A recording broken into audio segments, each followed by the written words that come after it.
Tricks with Jim. The idea of my YouTube channel is every week I'm going to post different videos on how to catch fish using different tips and tricks. The reason I came up with this channel was I got kind of frustrated watching YouTube channels where it just shows people going fishing down in all these exotic locations where they charter a boat and then they film it for about 5 days and then they condense it to a half-hour show where it just shows them reeling in one fish after another, but it really never shows the techniques or explains how they're doing things or why they're doing things.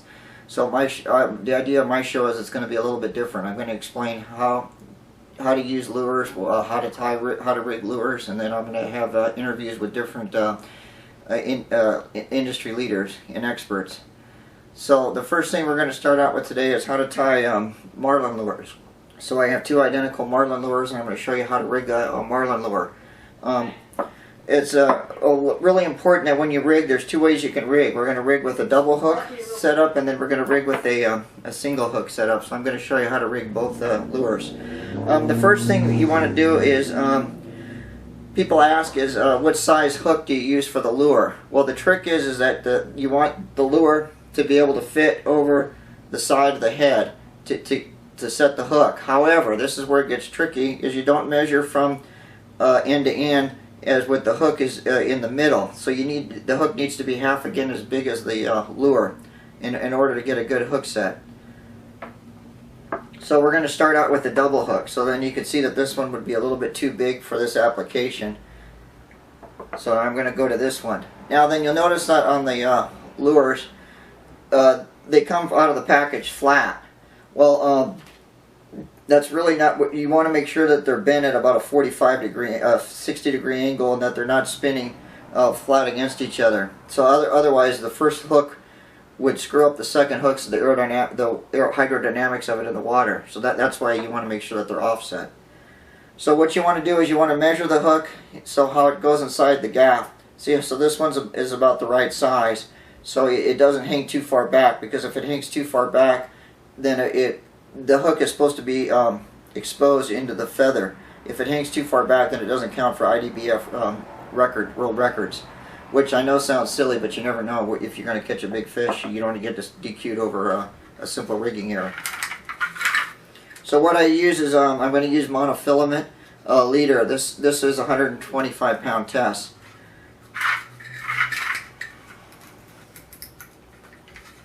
So you're going to pull it out. Okay, so what I have is I have three 9-inch identical doorknob lures, and what I'm going to show you today is how to hook them up using the first thing is I show you how to use double hooks, single hook, and then I'm going to show you how to tie them up using knots, and then I'm going to show you how to tie them up using crimpers. So to get started, the first thing we're going to do is we're going to use the double hooks. So like I said earlier, it's really important that your hook selection is very important on lures, because you want to make sure that you have overhang on the lure so that you get a good bite. The second thing you want to make sure is that you have enough depth on the lure so when you put the hook inside, it hangs down below so that it'll perform to IGF regulations. So I want to take my monofilament. In this case I'm using 135 pound test mono. Then I run it through the tip of the leader, like so, through the lure. Then I have it overhanging here. Then I take it and I wrap it through. So this is how we're going to do it if you want to tie it up. So then what I'm going to do is you want to secure the rod to, in this case, my tackle box. So I'm going to put it on the tackle box and I'm going to wrap it around 6 times. 1, 2, 3, 4, 5, 6. And then I pull it down and then I wrap it back the other way 3 times. 1, 2, 3.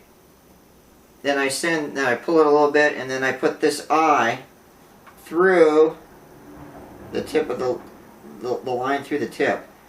Then I pull it. Now I lubricate it a little bit and then I pull it. There. And that's it. So now you have a secure hook. Now on the extra, on the line, you're going to end up with a little bit of line left over. It's really important that you leave that on there. You cut it off maybe so you have about a 1/4 inch left over. And that's it. You got a perfect knot. The reason you want to leave that a 1/4 inch left over is in case the knot comes undone, it'll bite, and then you'll have some room to maneuver, and your knot won't come undone. So now what you want to do is you want to take about 8 feet of line. 3, 4, 5, 6, 7, 8. So you got about 8 feet of line. Then you're going to cut it, and then you're that you match your swivels to the rig. So in this case, I have a size 2, 600-pound test swivel. So you want. Then I'm going to use a different knot. So on this knot, I'm going to fold it over in half like this. I put the eye through the knot like this. Then I take it and I twist it, and then I put it through, and then I pull it. Then I take this end of the knot and I stick it through, and I pull it, and then I pull this, then I lubricate it a little bit, and then I pull it through. So it's real important that I take this and I pull it through, and then I pull this.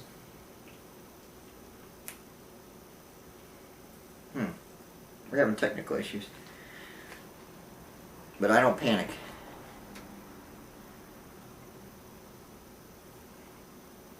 And there you go. So there's your knot. That's called a Palomar knot.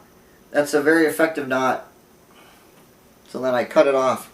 Now if you have doubts about your knots, you always want to test them. So what you do is you can just pull it through and pull, and I see how I'm pulling, and it didn't give.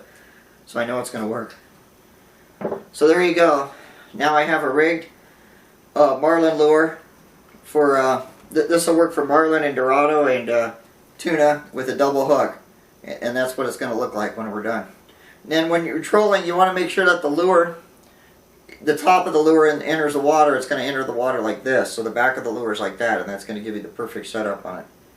So that's for a double hookup. Now for the single, we're going to use the same, almost the same technique, only this time I got beads.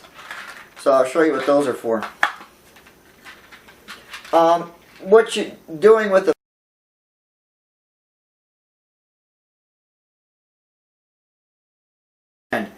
the reason being is if the marlin comes up, or a tuna, or a dorado, it's gonna, if my hand were the fish, it's gonna bite it like this, and then if it comes at the side, and then it's gonna come back and then grab the hook. Or if it comes up, if you're trolling through the water, it's moving through the water, then the back of the hook is gonna come up like this. So that's why it's important that you have the hook toward the back of the lure, so that you get a good grab either way. So in this case, I'm going to use a number 7 hook because that corresponds to the size of this lure head here. So I'm going to take the lure, and then I'm going to put it down. Now I'm going to take my monofilament wire leader, and I'm going to run it through.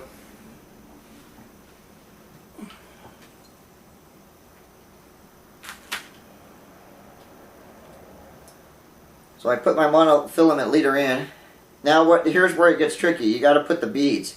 What the beads do is those are spacers, so that your hook ends up staying at about the right distance. So see how the hook is here, and I want it here, but I'm going to end up, I'm going to have to put about 3 inches of beads in there. So what that does is that acts as a spacer.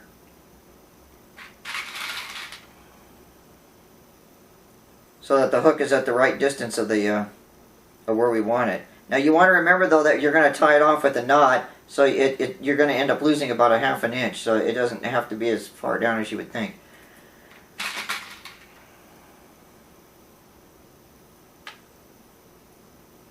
That one went flying.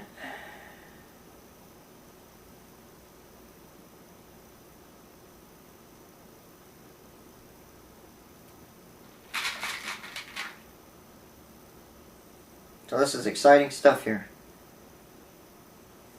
These beads are available at the fishing tackle store, and they come in a variety of colors and sizes.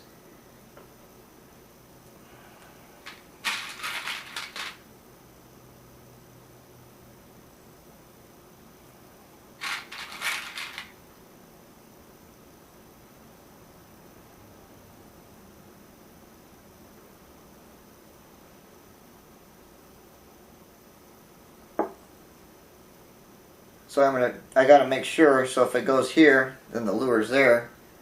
That's about the right distance. So now what I'm gonna do is I'm gonna tie it off again. So I put the hook through.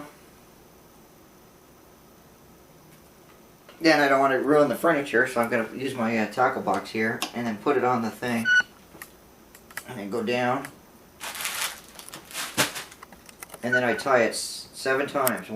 6 times. 2, 3, 4, 5, 6, then back through 1, 2, 3, and I put it through the eye, and then I lubricate it, and then I pull it. There, and now you have a secure hook. Then what I do is I take the line here and I cut it, remembering to leave a 1/4 inch. So that way, in case the lure should give, or the knot should give, I have a little bit of give. I'm not in a panic, and it'll help. So there's my lure at the tip there, at about the right distance. So now I'm going to throw it out and then take out about 10 feet. It's not an exact science, but you want about 8 feet of line.